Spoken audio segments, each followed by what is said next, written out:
ఇంటికి ఉన్న వాస్తు దోషాలు పోవడానికి. అంటే కొన్నిసార్లు చూడండి, మనం ఏదో ఇల్లు కొనుక్కుని వెళ్ళిపోతాం, వెళ్ళాక అక్కడ నానా కష్టాలు వస్తే మీరు ఎవరైనా వాస్తు తెలుసున్న వాళ్ళని పిలిచారనుకోండి, వాళ్ళు ఇక్కడో లక్ష అక్కడో లక్ష అక్కడో లక్ష అని చెప్పి మనని భయపెడతారు. ఇటు నుంచి ఇటు నడుస్తున్నారు, ఇటు నుంచి ఇటు నడుస్తున్నారు అని. దానివల్ల ఎన్నో లక్షలు ఖర్చు పెట్టాల్సి వస్తుంది. అందరూ పెట్టుకోలేరు, అంతే కదా. అప్పుడే ఇంటికి లోన్ తీసుకుని వెళ్ళాక ఇవన్నీ ఎక్కడ ఖర్చు పెడతారు. అలాంటి దోషాలు ఉంటే కనుక పోవడానికి గురుచరిత్రలో ఒక అద్భుతమైన అధ్యాయం ఉంది. అది 23వ అధ్యాయం.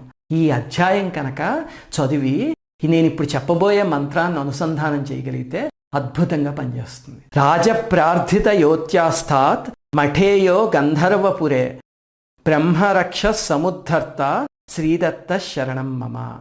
ఇందులో 2వ వాక్యంలో మఠేయో గాణగాపురే అని కూడా చదవచ్చు. అంటే ఛందోబద్ధంగా చూడాలనుకుంటే కనుక ఆ చదివితే కనుక అప్పుడు ఆ కష్టం అయిపోతుంది.